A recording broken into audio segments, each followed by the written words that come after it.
மைதானத்தில் நடைபெறுகின்ற ஒன்று.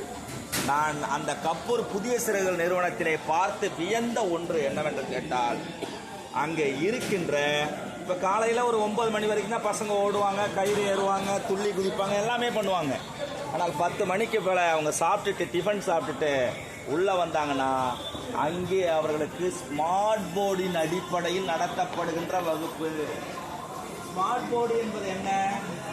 ஒரு இன்டர்நெட் இன்பில்ட்டாக இருப்பது. நீங்கள் ஒரு சார் ஒரு வாதியார் நடத்தி கொண்டிருக்கிறார், ஒரு படகை நடத்தி கொண்டிருக்கிறார். திடீரென்று வல்லபாய் பட்டேல் சென்டர் இருக்குது ஹைதராபாத். அதுதான் ஐபிஎஸ் அதிகாரிகளுக்கான நம்ம Indian academy. It is an Indian academy for the IPS officer which is in Hyderabad. The centre runs in the name of Sardar Vallabhbhai Patel. இப்போ அங்கேருந்து அந்த நிறுவனத்தை காட்டணும்னு வச்சுங்க, அங்கே எப்படி நம்முடைய how our IAS officers get trained அப்படின்னு நம்ம காட்டணும்னு சொன்னால் உடனே யூடியூப்லேருந்து அப்படியே டைரெக்டாக எடுத்து காட்டலாம். அப்போ அந்த நிறுவனம், எந்த நிறுவனம்? நம்முடைய புதிய சிறகுகள் ரிசோர்ஸை வைத்திருக்கிறது, வளத்தை வைத்திருக்கிறது, ஏராளமான வளத்தை வைத்திருக்கிறது. வெற்றி பெற்றவர்களை பார்ப்பதை விட அவர்கள் வந்த அந்த பாதையை பாருங்கள் என்று எல்லா நூல்களும் சொல்கிறது. வெற்றி பெற்றவர்களை பார்க்காதீர்கள், அவர்கள் வந்த பாதைகளை பாருங்கள் என்று சொல்கிறது. நம்முடைய தம்பி சிவராஜ் அவர்கள் காவல்துறையிலே ஒரு கடைநிலை ஊழியராகத்தான் சேர்கிறார். அதற்கு பிறகு அவர் எம்ஏ ஆங்கிலம் எம்ஏ தமிழ் படிக்கிறார், எம்ஏ அரசியல் அறிவியல் படிக்கிறார். இப்பொழுது வழக்கறிஞருக்கு அவர் படித்துக் கொண்டிருக்கிறார் என்று நான் கருதுகிறேன். படித்துக் கொண்டிருக்கிறார்.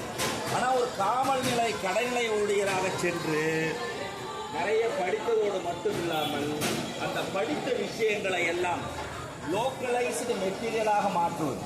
ஒரு வரலாறு படித்தால் அந்த வரலாறை நம்ம பசங்களுக்கு தெரிகிற மாதிரி மாற்றுவது. அதன் காரணமாகத்தான் எல்லா இடத்துலையுமே உங்களுக்கு தெரியும், ஒரு கிரிக்கெட் பிளேயர் இருக்கிறார் என்று சொன்னால் அந்த கிரிக்கெட் பிளேயருடைய பலத்தை எப்படி மெஷர் பண்ணுவார்கள் என்று சொன்னால் பை கிராஃப் என்று ஒன்று போடுவார். நீங்கள் வட்டமாக இந்த கேக்கு போன்றே இருக்கும். இப்போ டோனி இந்த கேக்கின் நடுவில் இருப்பார். அவருக்கு என்ன செய்வார்கள் என்றால், ஆஃபில் அவர் ரன் அடிக்கிறாரா, லெக்கில் அவர் ரன் அடிக்கிறாரா, பிஹைண்ட் த ஸ்டெம்ஸ் அவர் ரன் அடிக்கிறாரா, எந்த பக்கத்தில் ரன் அதிகமாக இருக்குதோ அதுதான் அவருக்கு பலம் போடுவாங்க.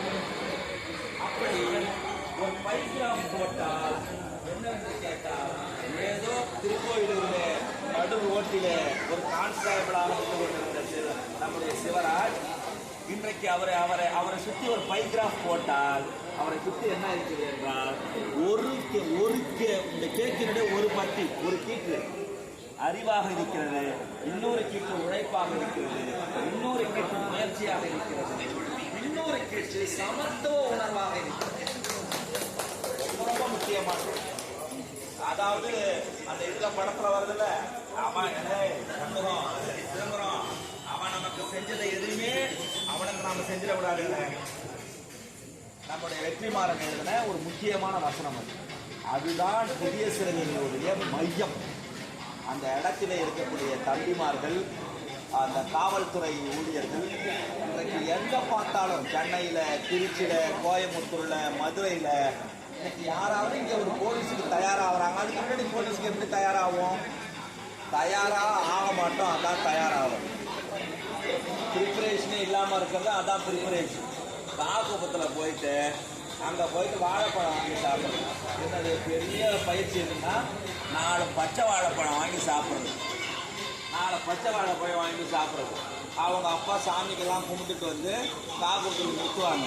இவங்க முத ஓடுறான் பாருங்க, ஓடின 100வது மீட்டர்லேயே காலை பிடிச்சின்னு கீழே விழுவான். கையில் ஏற சொன்னால் ஆசையில் ஜம்ப் பண்ணி 2 அடி ஏறிடுவான். ஏறினவுடனே 3 அடி 4 அடி ஏற்றி இறங்கும் போது இறங்க தெரியணும்ல, அங்கேருந்து கீழே விழுவான். இதில் எவ்வளோலாம் கூட்டம் போக ஏறணும். ஆனால் அந்த இடத்துல தான் சிவராஜ் வந்து இது என்ன பண்ணுறாங்கன்னா, அப்படி இல்லை.